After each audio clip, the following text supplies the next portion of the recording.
अब हम बात करते हैं ग्रेटेस्ट इंटीजर फंक्शन और स्टेप फंक्शन की। तो ये क्या होता है अब इसके बारे में बताएंगे। तो देखिए ये आपका जो फंक्शन होता है उसको लिखा कैसे जाता है, इसके लिए भी एक ब्रैकेट्स यूज किए जाते हैं, इस तरह के स्क्वायर ब्रैकेट।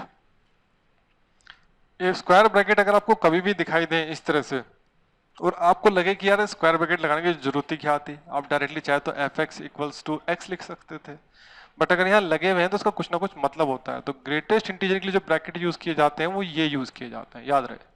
जैसे कि सेट्स के लिए आपने देखा था कि सेट के लिए हम कर्ली यूज करते हैं और मॉडुलस के लिए ये सीधे वाले यूज करते हैं, तो इनका कोई ना कोई मतलब होता है, ये ध्यान रहे।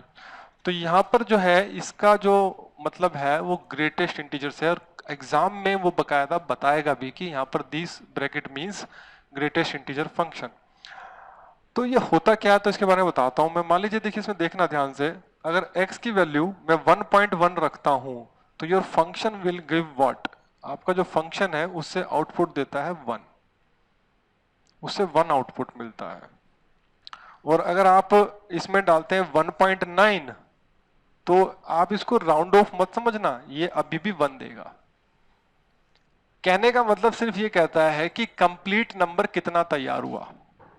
तो कंप्लीट नंबर अभी देखो 1.9 पूरी तरह से 2 बना नहीं है, तो वो 1 ही काउंट किया जाएगा। अगर कंप्लीट नंबर कितना आया तो वो 1 ही आएगा। या फिर आप सोच सकते हैं, मान लीजिए कोई आपके सामने आइटम है, जस्ट लाइक ले लेते हैं हम कोई कंप्यूटर ले लेते हैं।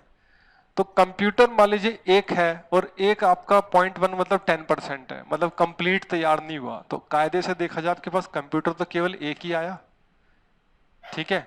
इसी तरह से आपके सामने मान लीजिए कोई कह देता फल है, फल रखे हुए हैं और एक फल में आपने जरा सा काट लिया, तो आप उस फल को रिजेक्ट कर दोगे, वो पूरा फल में काउंट नहीं करोगे, ठीक है ना।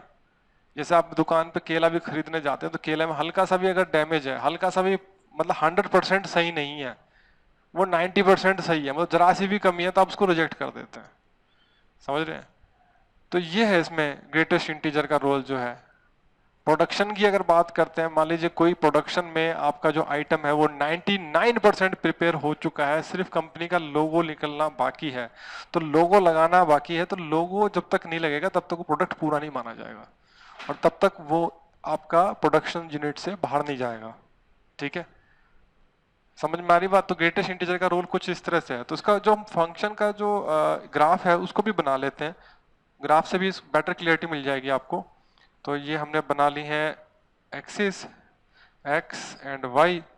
तो देखिए इसमें क्या होगा, जीरो से शुरू करते हैं तो जीरो पे जीरो ही रहता है, जीरो पे जीरो ही रहता है। और जैसे जैसे जीरो से आप आगे बढ़ते हैं 0.1 0.5 0.99999 तब तक भी ये जीरो रहता है। पर जैसे ये 1 होता है तो मतलब 1 मतलब कंप्लीट हो गया, तो कंप्लीट होते ही ये 1 हो जाता है।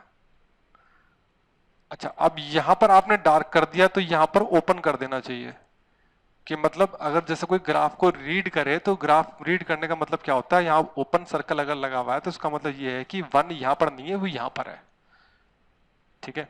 अब ऐसी 1 में अगर आप आगे बढ़ते हैं लाइक 1.1 1.2 1.3 अगर इस तरह से आप आगे बढ़ते चलते हैं तो 1.999 तक भी जैसे ही आएंगे तब तक भी वो 1 ही रहेगा।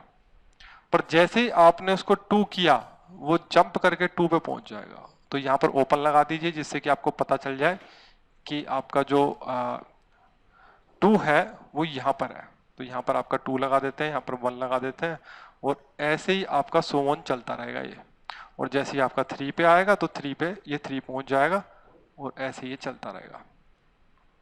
अच्छा बात करते हैं नेगेटिव में क्या होगा। अगर नेगेटिव साइड भी अगर हम जाते हैं तो क्या होगा, नेगेटिव में जैसे ही आप कम होंगे तो ग्राफ की जो शक्ल आपको देखने में लग रही है बिल्कुल इसी तरह से रिपीट होगी पीछे की तरफ भी, बिल्कुल सेम। ग्राफ में कोई ऐसा कुछ खास चेंज नहीं आता। तो जैसे कि मैं यहाँ लिखता हूँ, अगर मैं बात करता हूँ माइनस का 0.5, माइनस का 0.5 तो वो माइनस का 1 बन जाता है। ग्राफ में भी देखना, देखो क्या होगा, जैसे जीरो से पीछे हुए तो वो आपका -1 होना शुरू हो जाएगा और ये कब तक रहेगा, -1 तक, आप देखो। और जैसे ही -1 से थोड़ा और कम हुए और कम हुए, जैसे ही वो थोड़ा सा और कम हो गए, कम होते ही वो -2 हो जाएगा और वो तब तक -2 चलेगा जब तक आपका -2 चल रहा है, और जैसे ही -2 से भी थोड़ा बहुत कम हुए तो वो -3 हो जाएगा, यहाँ कहीं -3, और वो जब तक आपका -3 है तब तक -3 रहेगा। तो आप देख सकते हो सीढ़ियां सी बन गई हैं, टक टक टक टक, तो स्टेप्स बन गई हैं। तो ये इसलिए इसको स्टेप फंक्शन भी कहते हैं, समझ रहे हो? तो ये स्टेप फंक्शन से पता चल जाएगा। और आपको देखो यहां से अगर आपको आइडिया लग रहा है तो उसके पीछे का भी आपको आइडिया लग जाना चाहिए कि पीछे की तरफ क्या होगा। तो यहाँ पर अगर हम बात करें, एक दो एग्जांपल और देख लेते हैं। अगर मान लीजिए मैं आपसे पूछूं माइनस के 1.1 वो कितना होगा, आउटपुट क्या निकलेगा उससे? उससे आपका -2 निकलेगा। देख सकते हो माइनस का जरा सा भी कम होता है आपका -2 हो रहा है। तो ये है आपका ग्रेटेस्ट इंटीजर फंक्शन। अब इसमें हम डिस्कस कर लेते हैं इसके डोमेन और रेंज। तो देखिए इसका डोमेन क्या होगा। तो डोमेन में देखो आप रियल रख सकते हो, कोई दिक्कत नहीं है। फंक्शन तो काम करेगा ही करेगा, हमेशा कोई ना कोई फाइनाइट रिजल्ट जरूर देगा। तो योर डोमेन में जो x है वो बिलोंग्स टू है रियल नंबर। और रेंज क्या होगी इसकी? रेंज में y किसको बिलोंग करेगा बता सकते हैं आप? इसमें इंटीजर से बिलोंग करेगा, क्योंकि इसमें जब भी आ रहा हो आउटपुट एक कंप्लीट नंबर निकल के आता है। तो z से बिलोंग करेगा, तो यहां पर आप z लिख दीजिए, ठीक है।